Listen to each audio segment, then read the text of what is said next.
Welcome to draft number 2 of Nationals Prep. Triple Ixalan. And we are going to play a Veras. We're going to first pick a Verasquez Contempt. Not only find magic card, but 7 or 8 ticks at this stage after Worlds. It's probably actually the pick. I'm not just money drafting. After that, we have a Branch Walker, which I would think take out of this pack. I like Mark. I like Pious Interdiction. I like the Plunderers, but only if I'm in the archetype already. I don't like going specifically into it. And the Storm Tamer is also a decent card. But I think the Branch Walker is better than all of them. But Contempt is better than all of that. Also just taking a nice, unconditional, instant speed removal spell. Gains life, everything you want in this format. Format's super aggressive, as I said in the first draft. All about just putting pants on creatures and going to town. Not all about, but mainly about. So unconditional removal spell that gains you some of that life back. Perfect. Ooh, okay. So this is a close pick. Fel Flagship versus Ixalan's Binding. Vanquish still in the pack. Mark. Look out. So someone chose a foil rare out of this pack, I would say. Because I don't think there's any common I'm taking over Binding or Fel Flagship.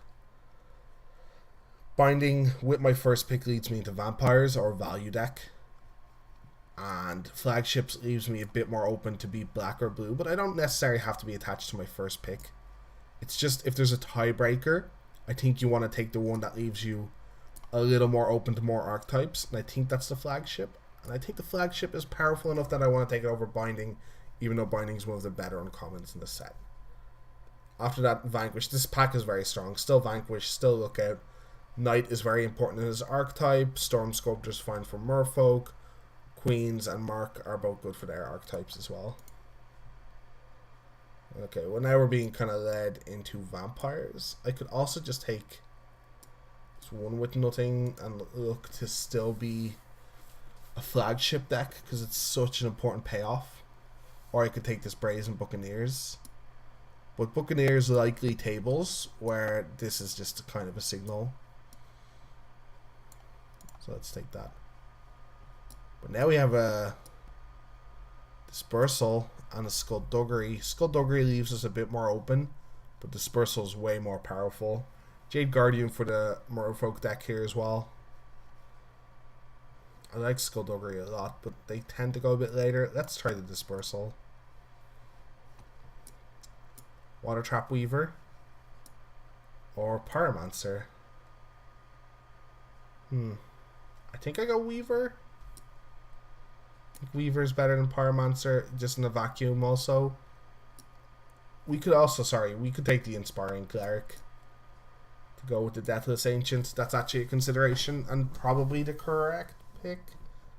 I don't know. I think Water Trap Weaver is a little bit better than the Cleric, but Water Trap Weaver isn't saying Pirates is open. Dispersal is... Jeez, this is a tough pick.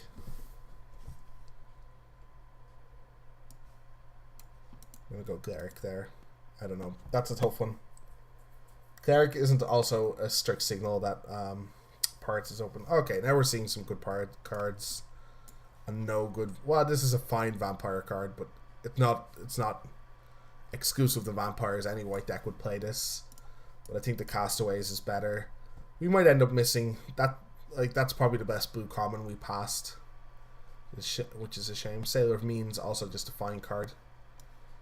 And Drowned Catacombs is nice. Siren's Ruse over.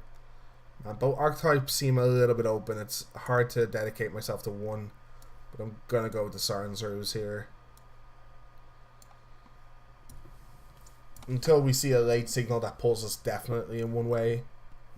Well, this tabling is probably enough of a signal for me. The card isn't broken by any means, but not a card that should probably table. And there's a March of the Drowned still in the pack. Okay, these are pretty decent signals now. We can hedge on taking a couple Vamp cards. I don't think Storm Sculptor is going to be that good in this deck. Though, maybe I should take the Storm Sculptor and just commit there. It's not like Commission's even that broken in the Vampire deck unless you have like a super dedicated tokens build. So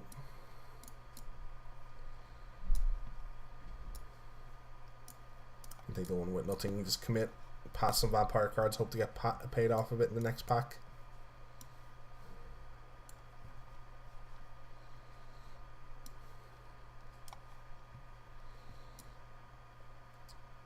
Looking fine so far. We could be doing better.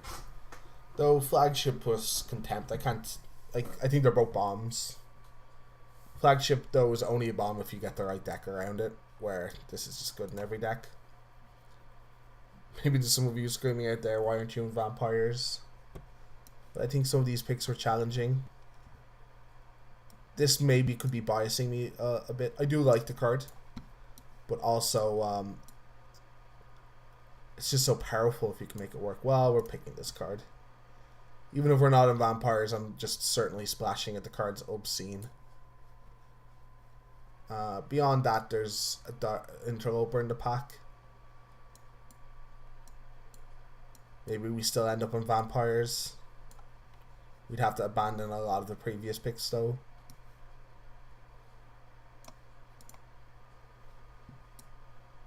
The treasure map. We have a Market of Vampire.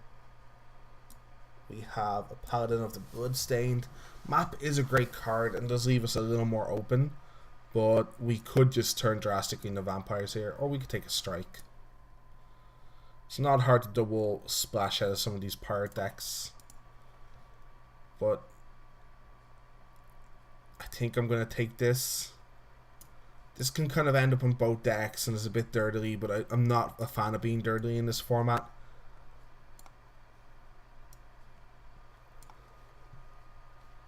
Yeah, and some more, like, this is a fine card. Now we get an Ixalan's Binding, and there's still a Hammer Skull in the pack. White just seems to be wide open. So we kind of miss out on a lot of packs and a lot of picks in pack 1. But we can self-correct here now. Yeah, again, just no pirate cards. This is a fine pirate card, but it seems to be a bit cut off. Queen's Commission. And we would have got no cards for pirates. Okay, we changed at the right time here. Luckily, no one's in Vampires. Finding the open tribe, most important part of this draft format, I think.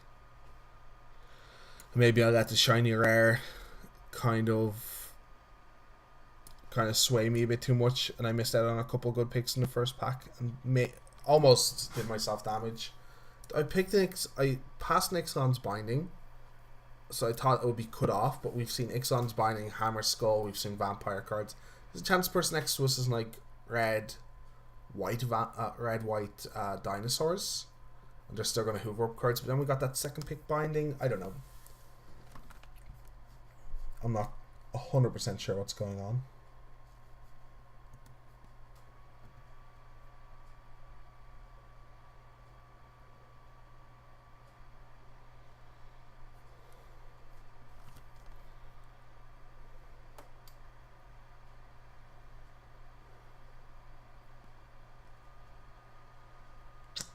Well, they're not this archetype.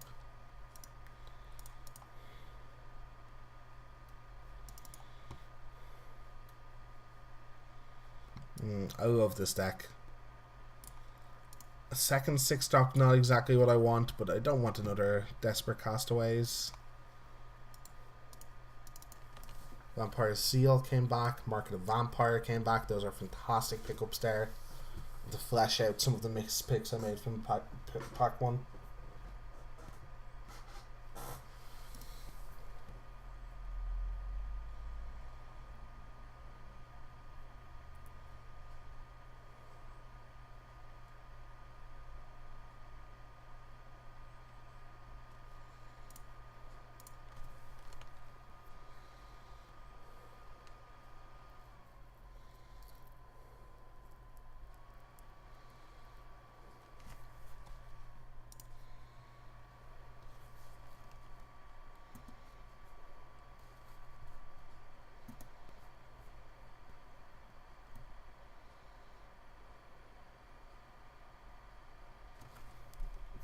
Pretty happy with this.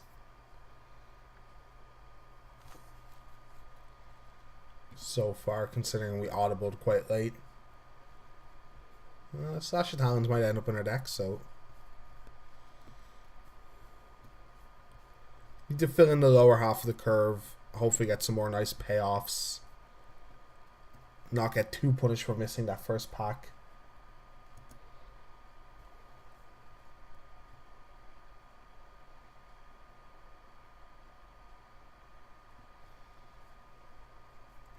Well, another nice rare.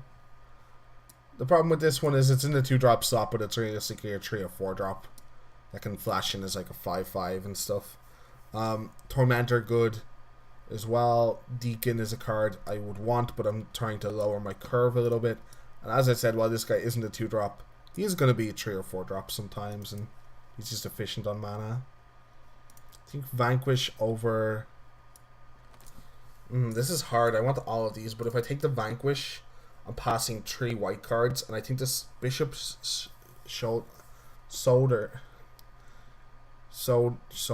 Sorry, I have a hard time pronouncing that word sometimes.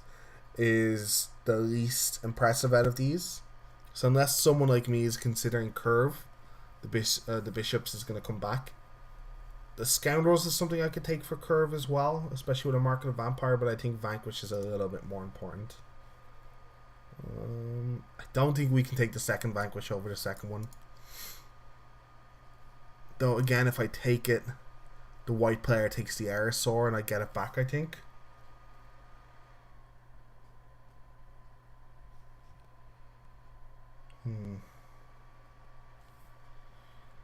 Yeah, I think it's correct. That's tough though.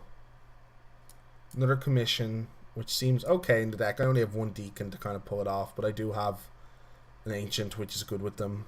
And I do have a Cutthroat, which is good.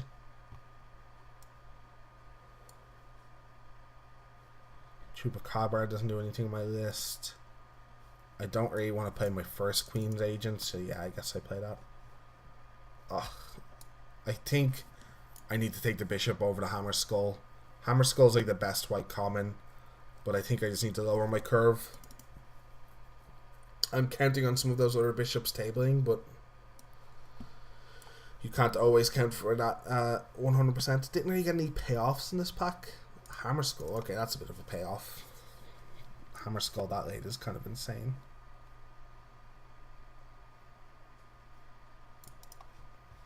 Also, I guess all these cards gaining life is just insane with the Butcher. With all the Bishops and the Deacon table, I think this deck is excellent.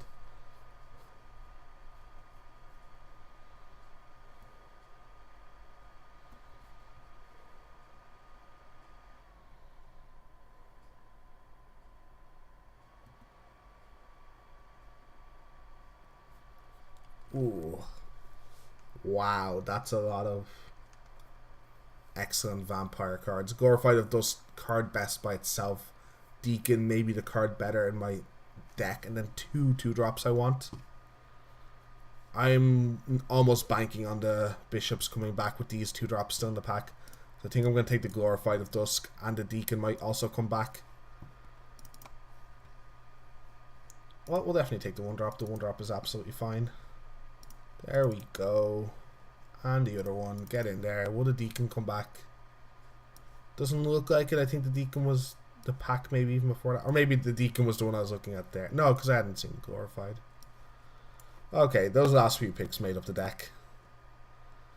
We made some clutch calls of what would table from packs, and that's important to read the table like that, I think. Read the packs like that. So this deck has actually ended up okay, and I think I can remove this Queen's Agent, and possibly if I want to put in this Heartless Pillage. We'll see. But I think 17 lands is probably fine here. Unfortunately, the trip Queen's Commission doesn't have that many payoffs. Maybe I'll cut a Queen's Commission for the Heartless Pillage. I think Vampires is one of the best decks to take advantage of the Mind Rot. Also, a little bit of acceleration into the Deathless Ancient or one of my 5 drops is really nice. I think I like the Vampire a bit more than another commission. Evasive Creature can wear the Mark of the Vampire very well, because none of my creatures actually wear it that well. I think it's still a card I want in the deck, especially with Hammer Skull, but And I have a Glorified of Dusk that combos very well with it, but it's not exactly standout. This deck looks great though. I'm going to add some lands. 9/8. Seems about right actually. Save this deck. I'll see you in a second for the first round. Let's see if all my rares can pay off.